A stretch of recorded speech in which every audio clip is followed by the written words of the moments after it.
love him. Let me show this to you graphically or pictorially, and then we're going to finish this. Because this is the only part today that's not simple and short, but you need to know. So here we go.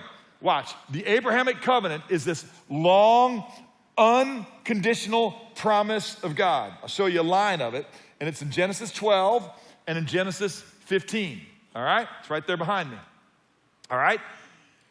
On to that unconditional covenant, God said, stop right here. There's a Mosaic covenant or a Palestinian land covenant. I'm going to bless you only if you do right. Now, God comes along and says, now, I'm also going to tell you that there's going to be a day when this is going to happen, and there will be somebody who is a descendant of David, who's a descendant of Abraham, that will reign forever. And the way that I'm going to accomplish that is I'm going to do something. And I'm going to cut a new covenant that allows me to be reconciled to you. And so this is the new covenant. It's Jeremiah 31, Ezekiel 36, and Joel 2.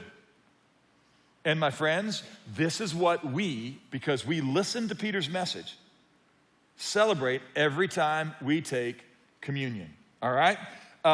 When we break bread together, all right? I think we flip it up, you'll see 1 Corinthians 12, 1 Corinthians 11, 23 through 26. The new covenant fulfills the Abrahamic covenant through Jesus, the son of David, who fulfilled the conditions of the Mosaic covenant, right? Jesus said, hey, I didn't come to abolish the law, but to fulfill it. I met the conditions of the law, but here's what's crazy. Having met the conditions of the law, he paid a penalty of a lawbreaker. And having paid the penalty of a lawbreaker, that meant there is no debt now anymore to sin and death, so that those who have an obligation to it could go to the one who paid a debt he did not owe, that they might be forgiven, so they could be reconciled to God, so that God would do what they couldn't do to meet the conditions, so he could unconditionally bless them. All the while, God showing himself to be holy and just, but merciful and kind. You see what's going on here? This, by the way, I'm going to read you this. This is 1 Corinthians 11, 23, 26. Paul says this, for I received from the Lord that which I also delivered to you, that the Lord Jesus, in the night in which he was betrayed, watch what Jesus is doing to his Jewish disciples. He took the bread, and when he had given thanks, he broke it and said, this is my body. It's about to be broken for you. Every time you eat and you tear the bread to eat it, you are reminded that you need something outside of you that is given, that you might have strength and life.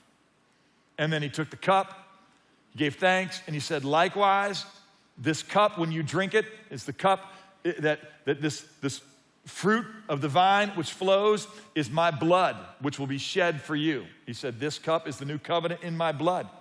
Do this as often as you drink it in remembrance of me.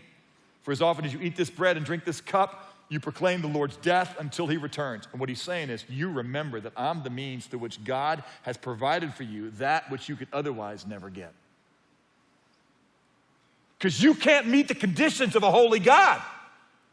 There's not a single person in this room that is good enough for God to go, you can be my boy, you can be my girl. I am a holy father. I am nothing like you. And so you are under judgment. But what he says is, but because I love you, and because I can't just wink at sin and go, you're my boy, we'll let you get away with it. God says, no, but I'm going to meet the conditions of holiness. And I'm going to send my own eternal son. And there's going to be an eternally perfect sacrifice, which will be given for me, that I might be satisfied, that you might be forgiven.